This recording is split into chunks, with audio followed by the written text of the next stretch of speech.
দ্বিতীয় দিনের ভাইভা চলছিল। ভাইভা পরীক্ষায় আজকে ৯ জন প্রার্থীকে আমরা শনাক্ত করেছি, যারা আসলে পরীক্ষায় যে উত্তর লিখেছিল এবং তাদের হাতের লেখা আমরা মিলিয়ে দেখেছি যে ওনারা এই খাতায় লিখেননি, এবং পরবর্তীতে তারা নিজেরাই স্বেচ্ছায় দোষ স্বীকার করে নিয়েছেন যে তারা নিজেরা পরীক্ষা দেননি, প্রক্সির মাধ্যমে তারা উত্তীর্ণ হয়েছেন। তা আমরা শুরু থেকেই এই পরীক্ষা নিয়ে বেশ সচেষ্ট ছিলাম, যেভাবে হোক আমরা পরীক্ষাটি সুষ্ঠুভাবে শেষ করব, এবং কেউ যদি অসৎ উপায় অবলম্বন করে তাহলে তার বিরুদ্ধে আমরা আইনানুগ ব্যবস্থা গ্রহণ করব।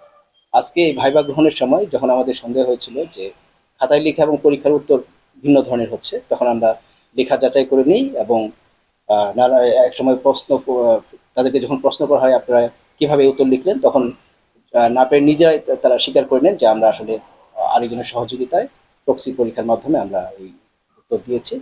তো আমরা এই জন্য ক্ষমা প্রার্থী, বা আমরা দোষ স্বীকার করে নিলাম। এই স্বীকারোক্তির ভিত্তিতে আমরা তৎক্ষণাৎ আমাদের জেলা প্রশাসনের এক্সিকিউটিভ ম্যাজিস্ট্রেটগণ মোবাইল কোর্ট পরিচালনা করে ৯ জনকে আজকে ১৫ দিন করে কারাদণ্ড প্রদান করা হয়েছে। বিকাশ পেমেন্টে ১০,০০০ টাকার বেশি অফার, শপিং চলছে তো। আজকে ভাইভা পরীক্ষা তো অফিস সহায়ক পদে পরীক্ষা ভাইভা চলছে, আমাদের আরো 2 দিন ভাইভা চলবে।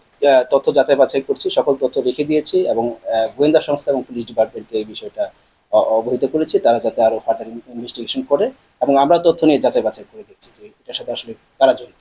এর আগে আপনারা জানেন যে একজনকে ডিভাইস সহ শনাক্ত করা হয়েছিল, অসৎ উপায় অবলম্বন করার কারণে তাকেও কিন্তু জেল দেওয়া হয়েছে। তো এটা আমাদের ফার্দার ইনভেস্টিগেশন চলমান থাকবে। যদি এটা আমরা শেকড় কোথায়, যে কীভাবে কারা এটার সাথে জড়িত, এটা আমরা ফার্দার ইনভেস্টিগেশন করে দেখব। কয়েকটা কেন্দ্রে তারা পরীক্ষা দিয়েছে, এই কেন্দ্রগুলো আমরা দেখছি যে কারা ইয়েছে।